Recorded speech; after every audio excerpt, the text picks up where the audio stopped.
We don't have a problem making a to-do list, right? We got to go to the grocery store. We got to do laundry. We got to do this for the kids. We have to do this. We forget to put our own selves on our to-do list all the time. And that's a problem. Baby, it's okay for you to be first on the list. You're not being selfish. It's not going to make you a bad mom. It's not going to make you a bad wife. It's not going to make you a bad girlfriend if you put yourself on your own damn list, honey, because myself is on the top every time. You're listening to Make Some Noise podcast, episode number 406 with guest Sekeithia.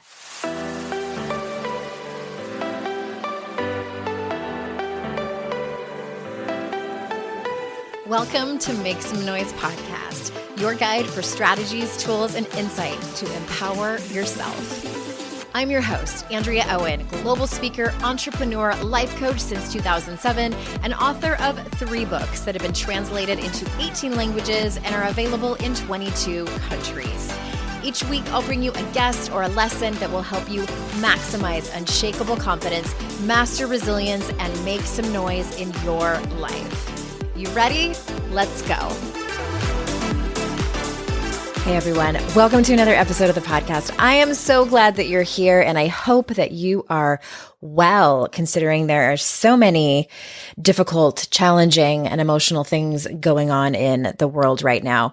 I am excited to bring you this guest. Speaking of so many emotional and difficult things, my friend Sekeithia is here, and she is just the epitome of making some noise. And I'm just going to let you listen to how we met and why I knew I need to have her on the show. When I was choosing women for this Make Some Noise series, I also wanted to get some people who were not in the industry of life coaching and personal development. And I just absolutely adore Sekeithia. We've become friends, and I know that you're going to love her too. One thing I want to remind you about is that book club starts next week. It starts on September 20th. Monday. The Facebook group, the pop-up Facebook group, opens up that day, and we are kicking it off with chapter 1 of Make Some Noise. Do you not have the book yet? I feel like most of you do who listen to the podcast. If you like the podcast, you'll love the book for sure. So head on over to andreaowen.com/noise if you have not purchased the book yet. And if you have purchased it and you haven't received your bonuses and taken advantage of all the amazing free things there, andreaowen.com/MSN is where you can get the bonuses. The free 60-something page workbook that we created for you that goes along with the book, as well as this book club that's starting on the 20th. It's a month long. We're going over 4 amazing chapters. It's totally free. It's all online. And I'm really excited to kick that off next week. All right. So our guest today, the amazing, the motivating, the wonderful and resilient and smart Sekeithia is here today. You will hear about it on the show, but I just want to remind you, if you're on TikTok, definitely follow her over there. Sekeithia. So without further ado, here is Sekeithia. Sekeithia, thank you so much for being here. And thank you for having me. I'm so excited. I'm so excited to talk to you. And I was telling you before we started recording, I saw you on TikTok, and I don't want to make you nervous or anything, but you're the only guest in the Make Some Noise series that I don't know previously. So we're just meeting for the first time, which I've had a lot of guests like that, but I just knew, my gut was like, you need to get her on to tell her story to the audience. And I know that you're so much about making noise, and we'll get to that in a second, but I would love to ask you, if you wouldn't mind sharing with us, can you tell us about your mental health journey? And it can be, either from starting a long time ago or more recently, whatever you think is the most relevant that wants to come up. Well, what's interesting is I was diagnosed bipolar in my kind of late 30s, right? So when I was a teenager going through, I've got 2 failed suicide attempts under my belt. I've been institutionalized before. I started abusing drugs and alcohol really early, trying to feel normal or numb some feelings that I was having. And, I didn't know why I was feeling what it is that I was feeling. because I'm an extrovert, I thought maybe it was just a part of my personality. Didn't know that it was really being manic. And then when I was diagnosed, it just kind of put all the pieces together. And really, to be honest, I can only speak from the perspective of like my household or people of color. Like, that's not really, mental health is not a conversation that we have openly around the dinner table. You know, you can't tell your mom that you're depressed. She tells you to do the dishes. You know what I'm saying? And you try to speak with your grandma and she don't know nothing about that, because we have to be strong Black women at all times. Right. So, it's been a journey. Even still, it's mental health is not something that you get diagnosed and you're like, oh, great, now I know everything that's wrong. I mean, it's a continuous thing, you know? So so did you go into therapy, and was it helpful? Like, what did the help look like? Well, the help, it's really interesting. So the help was, I did. I had counseling. I had a really great doctor. I had to be honest with my original PCP to get me the help that I needed, not to lie to him and, you know, to let him know that I was abusing drugs and also abusing the medication that I initially received. I don't believe that there was ever a time that I swallowed an Adderall. You know, I've always snorted one, you know, and it took a long time to get where I am now because I wasn't being honest. I wasn't being honest with anyone. And like, to have that honest conversation and to really be vulnerable, I hadn't done that because I hadn't done it in so long. But to be vulnerable and to understand where you're coming from and have somebody understand you, that's half the battle. Finding a doctor that you can trust. And from what I understand, especially for Black women, they're often dismissed and not believed. And it can be, that can be the first hurdle, is just finding someone that believes you and that you can trust. Yeah, totally. Because I do believe when it comes down to mental health and therapy and counseling, what we've learned specifically within this past year and some change throughout the civil rights movement that's been going on, right? We have really learned about the differences in care with Black, Indigenous people of color and others, you know? And I think that some of us didn't even realize the difference in it before. And so I'm really glad that a lot of these conversations are taking place, you know, and that's what happened with my TikTok. I was able to talk about things like this, but it wasn't just only for people of color, you know, like for all of us. There's still a huge stigma with mental illness and with substance abuse and medication. There is. And I am glad to see that things are changing a little bit. I'm glad that, you know, my children are 11 and 13 and that they're going to grow up in a time where it's not weird, you know, for someone to say that they have anxiety or bipolar disorder or ADHD, and that therapy, because I think you and I are about the same age. Like, when we were young, that wasn't talked about. Like, families that went to see therapists, they called them head shrinks. There was a lot of stigma around that. Like, you just didn't tell people. Yeah. I mean, and even think about it. Think about it today, right? We're on social media. You're scrolling through Instagram. You see the funny memes about being bipolar or having anxiety, movies, even as far back as Shudder, American Horror Story, you know, the different things that they touch on with institutionalized care. There's so many different things that are shown that are either jokes or scary. It was embarrassing for me when I came out of being at a psychiatric center to have that conversation or to have dinner and my fork and knife is plastic because like they think that I'm about to stab somebody, you know, that I've been stamped being crazy. The stigma behind that, and also even how your family talks to you, or should I say didn't talk to me after I was released. It was just weird. And they don't know what to do a lot of times. I'm assuming that they probably didn't know what to say either. Like, and this is no fault. I always say this, like, this is not to blame and shame our parents. That's right. Like, they weren't raised with language around that and like how to be empathetic and any kind of emotional intelligence. Like, I do this for a living, and still sometimes, like, when, you know, stuff happens with my kids, I feel like I'm like a deer in headlights. Like, I should know what to say. Totally. You know, and you're right. This is definitely no blame on the parents, because when they're dealing with this situation, when my mom made that decision that she could not help me or that I needed additional help, I did resent her for a little while because I felt like she gave up on me, to not try to help me, and that was something, of course, that we resolved and had to work out. It is a journey. I mean, we have conversations about it now, and I'm 44. We're having conversations about it now that we never got to have then. That's a great segue to my next question. Is I wanted to ask you, fast forward to now, what does your self-care look like? And more specifically, do you have certain people that you can lean on? Like, did you meet people in therapy groups or online? What does that look like? You know what? I love that you are using the word self-care because I don't really think that a lot of people drill down into what self-care means, right? So some people, I think that as soon as they hear the word self-care, they're like, yeah, I'm going to get my nails done. I got my, I got my hair done. It's a self-care day for me today. But which, by the way, your hair and nail, if you guys are just listening to this and not watching it on video, Sekeithia, you showed up today. Thank you.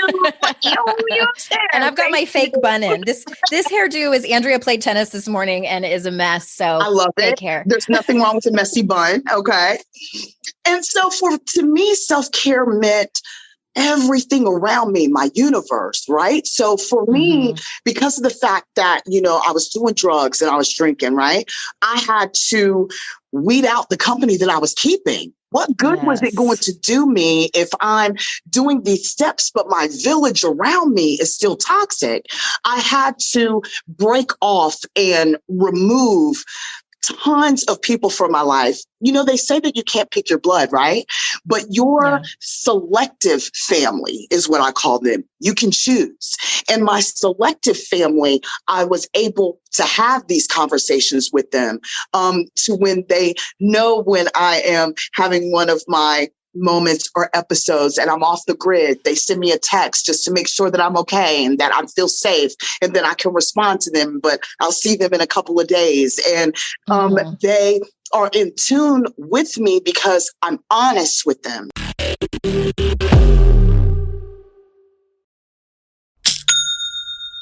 Shopify's already taken the cash register online, helping millions sell billions around the world. But did you know that Shopify can do the same thing at your retail store?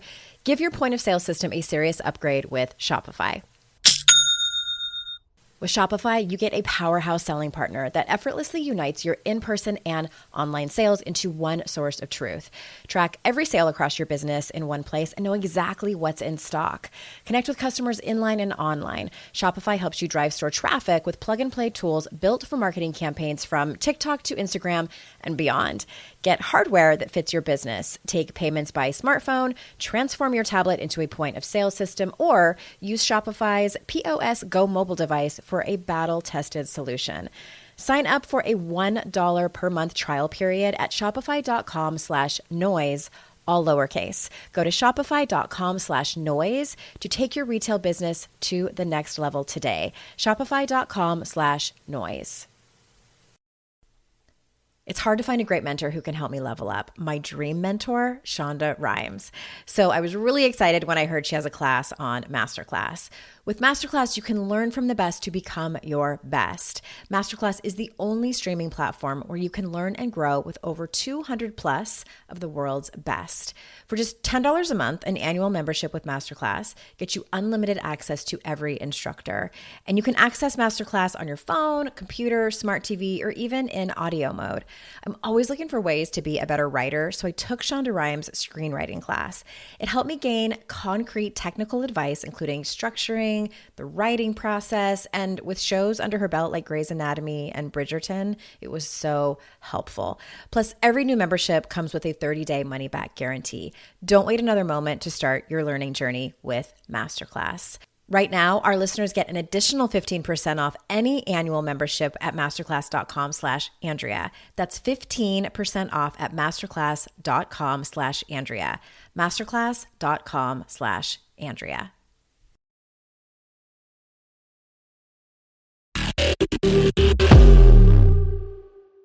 Yeah, that's what I was going to ask you. Like, have you set that up intentionally? Yes, listen, to me, what I've learned about being honest and being transparent, it's freedom for me.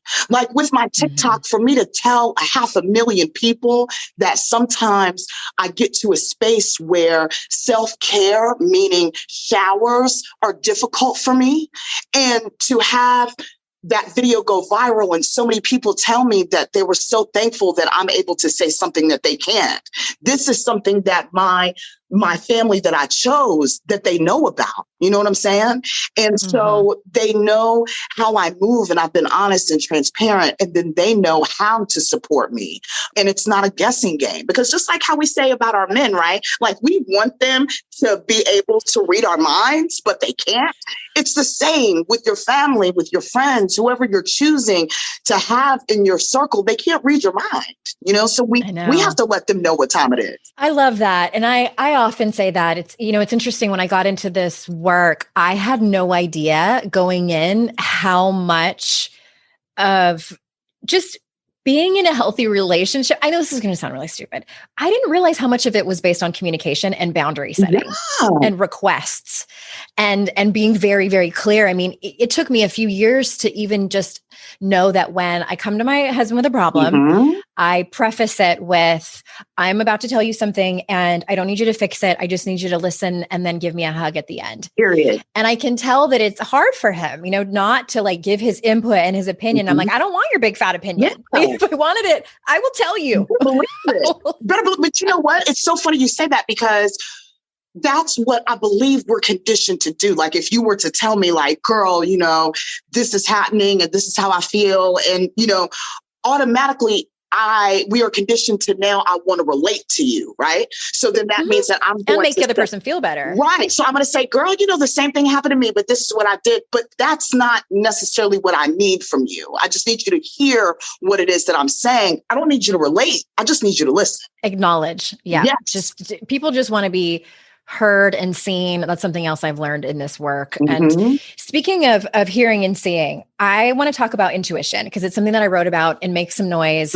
And I'm curious about your quote unquote intuition journey. So I feel like everyone has a story they can tell about a time they ignored their intuition and thought they, just went the other direction, ignored it, and then it kind of blew up in their face and they learned the lesson the hard way. Do you have any stories like that? Maybe I have a million. Like, how much time do you have? This is how I feel about intuition, right? So, when we are young, a lot of the decisions that we make are based off of intuition, because we're learning. We don't know right or wrong, right? That gut is what's leading us. We don't necessarily know the stove is hot until we actually touch it, and then it's hot, and then we learn, right? But to me, intuition is also about trust now. Right. So there used to be a time where I did not trust myself with the decisions that I was making. Yeah. Did my gut tell me that the ex that I had was extremely toxic, even though he has already been violent, which was causing me to drink more? And then we got in a car and got in a fist fight, and then the car flipped over a guardrail. Did my intuition tell me not to originally pick him up in the first place? Yes. But because of the fact that I was so scattered and the different things that I had going on in my life, I didn't trust myself enough to listen to my own gut, right? So now with my intuition, I'm totally more in tune because of the work that I've done on myself, with myself. Now I trust the decisions that I'm able to make, and I'm able to listen to my intuition more. Oh, that deserves a standing ovation, partly because I can relate. And I'm sure so many people listening to this, every time I ask this question, the first story that someone tells me is about a relationship. Yeah. Yeah. Because sometimes it's a friendship, but mostly it's a romantic relationship. It's a romantic relationship, right? Because we are clouded by everything else. Girl, our gut tells us what it is that we need to do. It does, but we always are second guessing it. It's very spooky, right? I'm all about the energies and the vibes and the listening to yourself.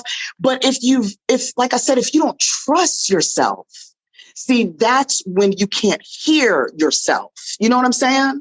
And so now with me, doing a lot of the self-work that I've done, now I'm able to trust myself and I can hear myself more clearly now than I could before.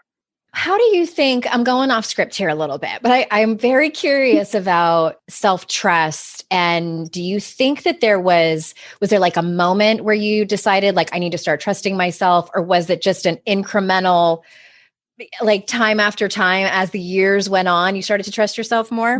I will say as the years went on, and then I will also say again, with the changes that I've made in my life, I mean, was I trusting myself when I was snorting a gram of Coke a day? No. You know what I'm saying? Like I did not have the bandwidth. I didn't have the bandwidth. I was so scattered. I wasn't focused. Right. Yeah. So I will say that a lot changed, of course, when I got sober. I never had a problem with alcohol, but always drugs. I was always a party girl. And then it just morphed into some monster that I couldn't get rid of. And when I started getting my life more in order, because you cannot continue to live in chaos. Like you just can't. And it was chaotic. Tell me if this was your experience. So when I got sober, and my sobriety was, people, when they hear that I got sober from alcohol, they ask me like what my rock bottom moment was. And I'm like, oh, it was years before that with codependence and love addiction. Like my relationship with love and men was a disaster. That was a disaster. And codependence, drinking was just kind of the last hurrah, the last symptom for me. But really, when I did finally stop doing that, it was sort of my last vice. And my life really did start to change. And it was like, I was able to start writing books and started a business that was working, and I was clear-headed, and all the energy, the mental energy from like constantly thinking about other things and trying to numb out of my life, and my friendships improved. And like you were saying, like I was able to articulate when I had been hurt, and I wasn't just a bitch about it, or like passive aggressive, which is so easy to do. Exactly. But, in order to preserve the relationship, just nicer. And that to me was the quote unquote, like life of my wildest dreams. And just everything started to open up. And when that happened, I felt like I could trust myself because I had made the decision to change my life, and it worked. There you go. Yeah. And just like with anything else that we do, right?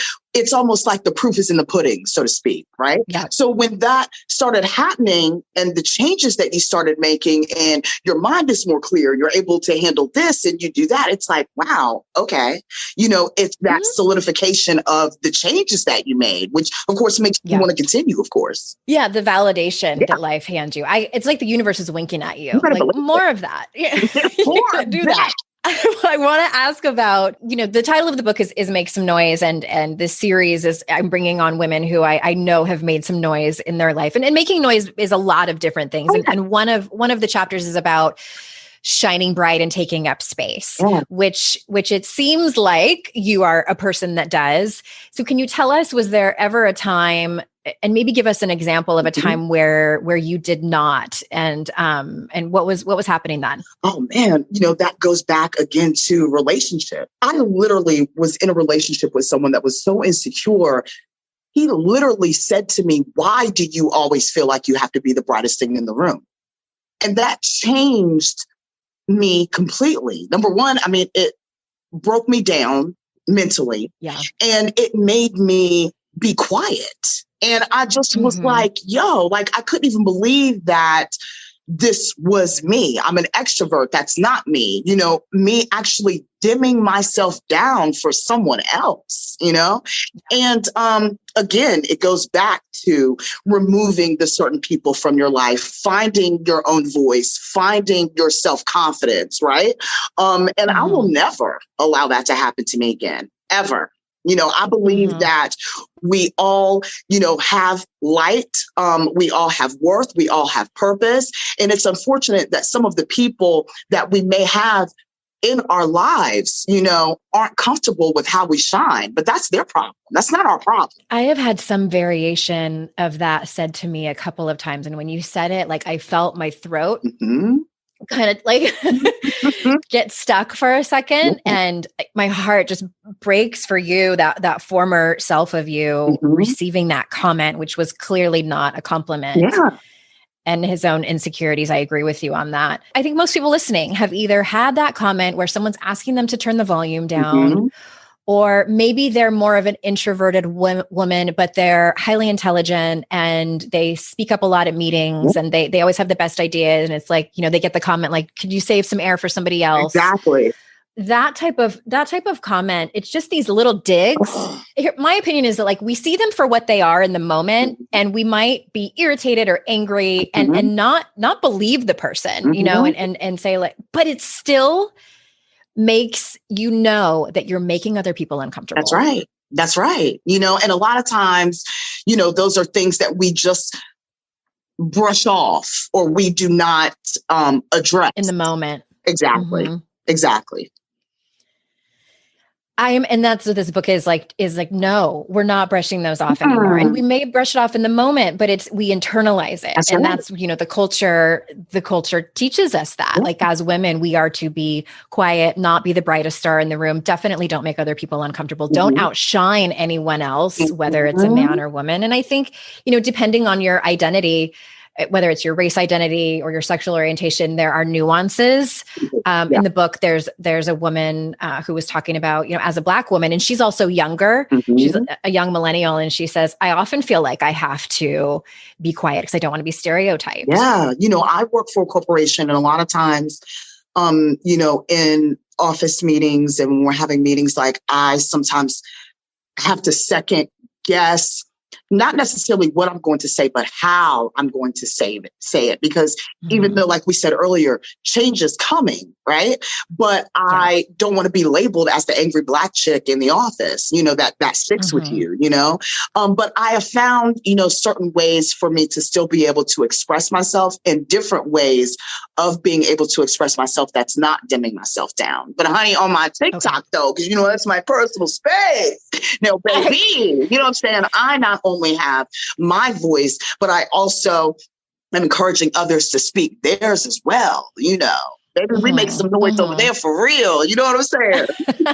This is my favorite. I can't wait for everybody to go follow you over there. Oh my gosh, you're one of my very favorite accounts over there.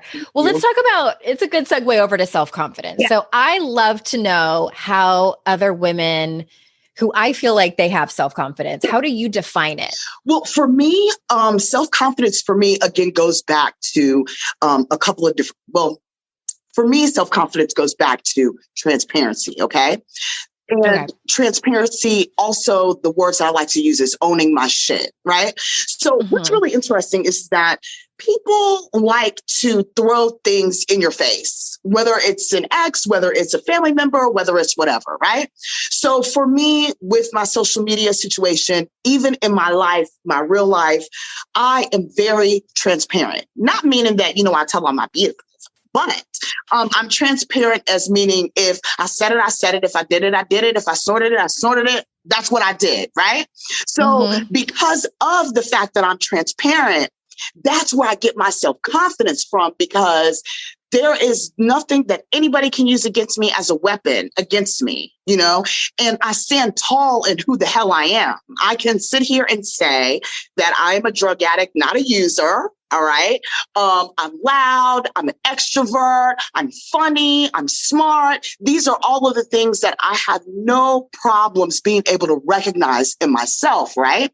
We can say really easy, like I can say to you, girl, you are so pretty. You are so smart. Like, I really love your shirt.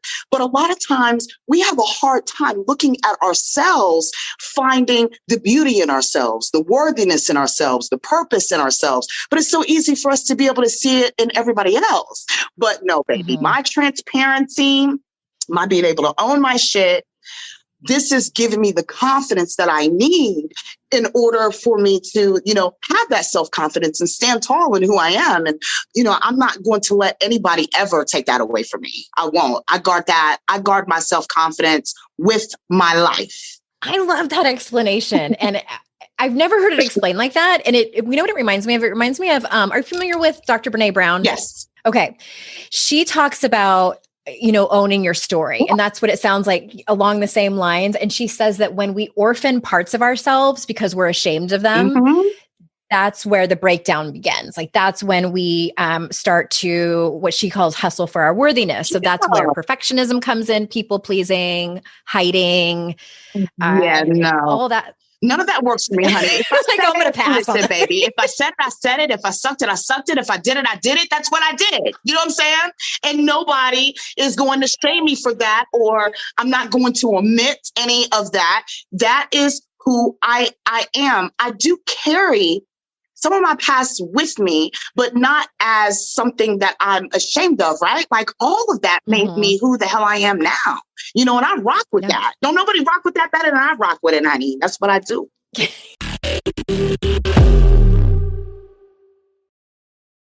You know, when you're listening to a song on the radio and you get the profound feeling that the song playing was written about you? Now imagine having the power to gift that same incredible feeling to someone you love with an original song from Songfinch that actually is written just for them. Songfinch lets you create an original radio quality song inspired by your own life and the people you love. It's completely unique, personal, and lasts forever. Whether your song is for Father's Day, an upcoming graduation, wedding, or anniversary, or even just a gift to show your loved one how much you care, start your song now to lock in one of Songfinch's top artists. I gifted Songfinch to myself, a song about my late father, and I'm so excited to play you a clip. Flipping through the slides of learning how to live and how to love, and coming undone a father daughters without, so she writes it down. One of my clients heard about Songfinch from this podcast, and so she had a song created for her son who was graduating, and she told me that they both cried when she played it for him and that it exceeded her expectations. For a limited time, Songfinch is letting our listeners upload their song to Spotify for free, so you and the lucky person you gift it to can listen to it anywhere, anytime. Go to songfinch.com/noise and start your song. After you purchase, you'll be prompted to add Spotify streaming for your original song for free, a $50 value. Again, my URL is songfinch.com/noise. Don't forget to share your song with us too. songfinch.com/noise. I'd like to introduce you to the Minimalist Moms podcast. It's hard enough being a mom, and the last thing you need is stress from too much stuff and an overcrowded schedule. For too long, I lived with the mindset that bigger was better, and the more I added to my life, instead of feeling better, I felt overwhelmed. It was time for a radical new mindset. Less is more. I'm not into extremes. I didn't throw everything away. My brand of minimalism is more about adding than subtracting. Get rid of the excess to make room for what you love. In other words, it's about living life with purpose. I hope you'll listen in, and my guest and myself can inspire you to think more and do with less. The Minimalist Moms podcast, available wherever you listen to podcasts.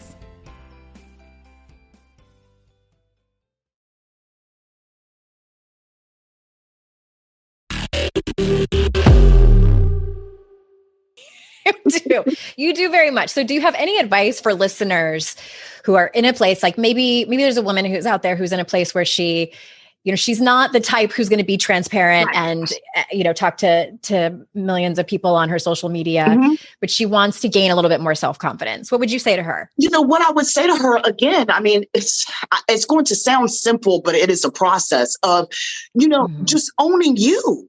Owning you. There are so many times where, like I said, our family, our friends, our jobs, you know, want to, you know, put us in a little box. That self-work, also shadow work, self-love, getting to know who you are, that is work. It is the good shit, the bad shit, the dirty shit, the shit you don't talk about. When you're home, when you're alone, whatever, you got to get real with you. Right? Because if you don't get real with yourself, and if you're not really able to drill down deep into yourself, you're not going to have that. You know, that's how it worked for me. I don't know if it would for anybody else, but just owning you and getting to know who you are. And that is a journey. Honey, I'm 44 years old. I'm quite sure I'm still going to be figuring out who I am by the time I'm 50, 55. You know what I'm saying? It is a constant journey. It's not a, boom, I got it and now I'm done. No, baby, that's work. I always Yeah. say all the time that we don't have a problem making a to-do list, right? We got to go to the grocery store. We got to do laundry. We got to do this for the kids. We have to do this. But baby, we forget to put our own selves on our to-do list all the time. Say it. And that's a problem. Baby, it's okay for you to be first on the list. You're not being selfish. It's not going to make you a bad mom. It's not going to make you a bad wife. It's not going to make you a bad girlfriend if you put yourself on your own damn list, honey, because myself is on the top every time. Good. I love that. Yes, we make time to go get our nails done and go to the gym and do all these things to take care of ourselves and go get mammograms. And that's all important. Yes, do all those things. And do you have on the calendar where you're going to listen to that podcast and answer the questions that therapist talked about, or do the homework that your therapist gave you? I remember when I first got sober, it wasn't my first foray into 12-step programs, but it was the first time I actually really did the work. Did you do 12-step program? I got outside counseling. I didn't necessarily do a program. I relapsed 75, 50, 11 times. You know what I'm saying? Doing research. But yeah. I have been on a straight and narrow for 5 going on 6 years straight with no relapse. Okay. Awesome.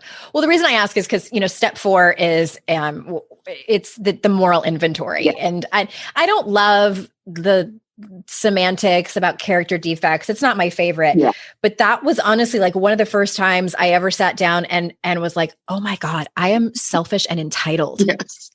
And I get so fired up when I see it in other people. I'm all judgmental and it's like, oh, because I am that way. And I don't like that about myself. And I feel like it's gross. And that was probably the first real quote unquote shadow work that I had done. Yes. And it is humbling. And I mean, the shame. Yes, girl. Oh my but God. It's the best work. It is. That is the best work. So I want to ask, before I ask you the very last question, I want to ask you about shadow work, because you mentioned that in some of your TikToks, and there's always a lot of questions about that. So how do you describe shadow work? I mean, for me, again, that's that gritty, how you were saying about you felt entitled, when these are some of the things I call them the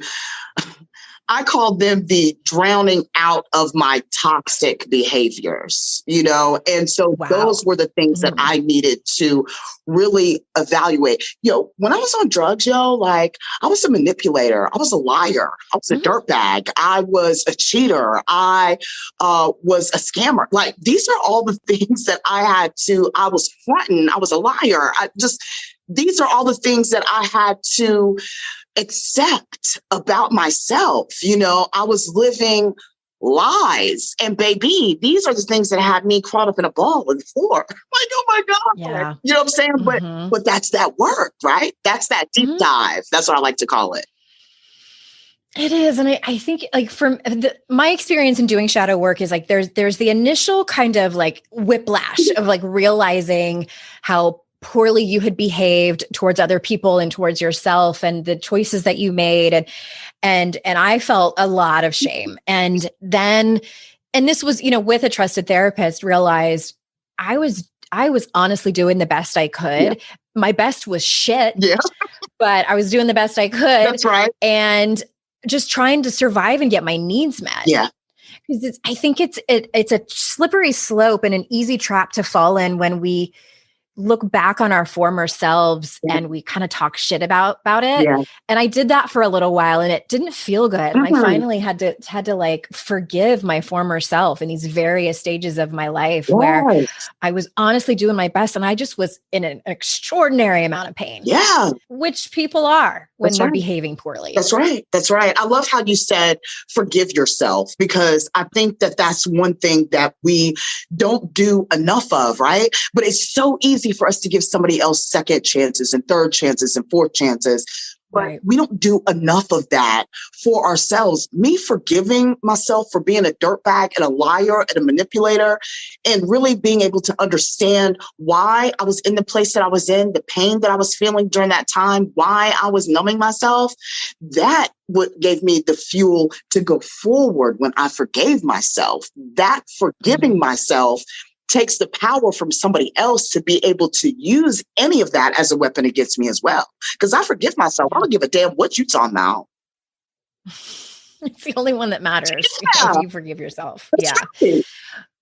Well, last question. So making noise, one of the chapters I write about is using life's challenges as invitations to really show up in your life. And I think that I don't think that people need to have kind of a life-altering moment. Like you don't need to, be addicted to drugs or be a love addict like me and Sekeithia. Don't wait for that to change your life. It's not for everyone. But I do think, breakups or losing a job, whether it was COVID or not, or someone passing away, these huge challenging things that we all do deal with can be invitation. So can you tell us about a time in your life where this has happened to you? What was your takeaway? Oh, wow. An invitation to show. I mean, you're right. Like nobody needs to have gone through some of the things that we've gone through. But I will say that those events were so huge in my life. That's when I needed to show up. Like for me, the invitation for me to jump in, was when I decided to stop getting high. Like literally, I thought I was going to have a heart attack one night. And so I'm cleaning up all the shit around me, like I'm throwing my little bag because I thought I was going to have to call 911, and I just remember in that moment straightening up because I didn't want to be embarrassed. I didn't want to be embarrassed if I died for the ambulance to come. And then I didn't want to be embarrassed in death for my mom and other people to say, well, there was like straws and Coke bags and stuff like that all around the room, And I had said to myself, like, you have to jump in. This cannot be it. Now, like you were saying, not everybody is going to have that type of moment, that is an invitation to get back into their life. But I do know, speaking with some people on social media, watching some of the events that has been going on since the beginning of 2020, right? Almost over 500,000 people have died and are still dying. Like I said, the civil rights movement that has been going on, it really made you think, it's making you think, people losing their jobs and so forth, it's really making you think like, my time is now, or hopefully it should be making you think that your time is now. I always feel like there is no age on change. There's no age on figuring out your purpose. You can still be 55 years old and trying to figure shit out. That's okay. Let's normalize that, But really, I know that with some folks, really paying attention to what's going on the outside makes them reflect on them. And I do know that some people have taken that invitation based on what's going on around them in the world. You know what I'm saying? Yes. And I think every day is an invitation to show up. You better believe it. When life falls apart, it's usually a little louder of an invitation, a little smack in the face. Right. If you are feeling inspired and you want to give everybody a little pep talk, we still have a few minutes. If you want to take up space and make some noise, the floor is yours. And we're going to tell everybody also where to find you on your social media channels. Well, you know what? I think that I will leave people with what I always remind everyone about on my social media is that, and I spoke on it a little bit earlier, about how easy it is for us to be able to look and see beauty in others, purpose in others, worthiness in others. And we're not able to see that within ourselves. And I know that it sounds crazy because the people that are listening to me don't know me from a can of paint, but I just want to remind everyone that you are just as worthy. You have purpose. You are worth the time. And I want to remind everybody who's hearing the sound of my voice that you are one of the most important projects that you will ever get the opportunity to work on. And don't squander that. Don't say that I'm going to start this tomorrow. I'm going to start this on Monday. I'm going to start this on Saturday. Do that shit now. Do it now. And if you have people in your life that can't understand that, if you have people in your life that if you're telling them, no, not today, because I have to do this for me. And if they don't understand that, that is not your problem. That's their problem.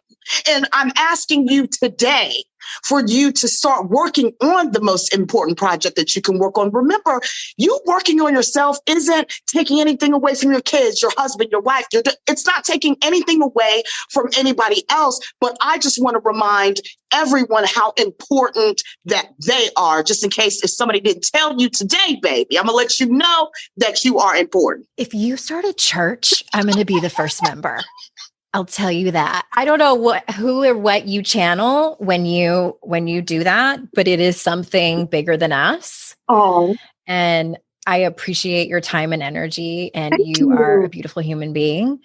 Congratulations on your long-term sobriety. Thank you. You're just inspiring, and tell us who you are on TikTok. And for those who are only on Instagram, you have a different handle. And we'll throw those in the show notes, you guys, if you missed it, but I want you to go right now and follow Sekeithia online. Okay. So tell us. On Instagram, I am Be Great Ya Dig, which is BEGREATYADIG. Ya Dig.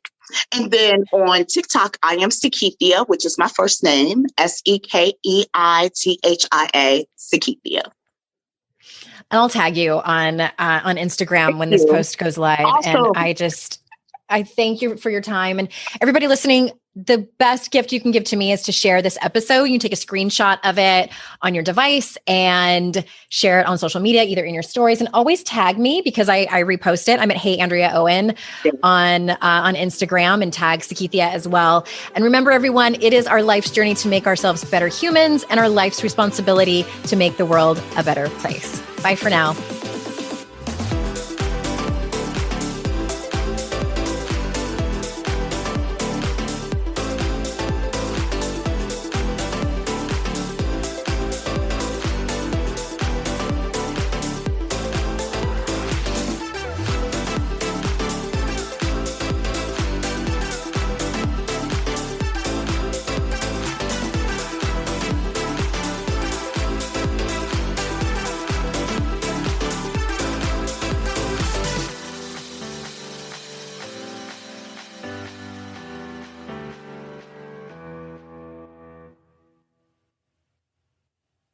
Hey there, I'm Debbie Reber, the founder of Tilt Parenting and the author of the book Differently Wired.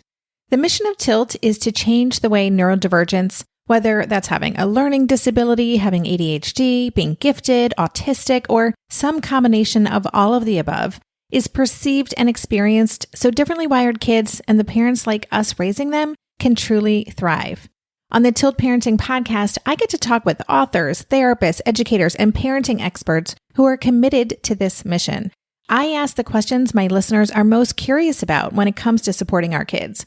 And in turn, my guests share strategies for challenges, out-of-the-box ideas for navigating school, best practices for therapies, tips for advocating, and so many thoughtful insights on what it really takes to help our kids grow up feeling seen and respected so they can create awesome lives for themselves. I know that raising a differently wired kid can feel overwhelming and isolating, but I promise you, you are not alone, and it can feel so much better. If you're on this parenting journey, come listen to Tilt Parenting. Together, we can shift this paradigm and show up for our exceptional kids with hope, possibility, and joy.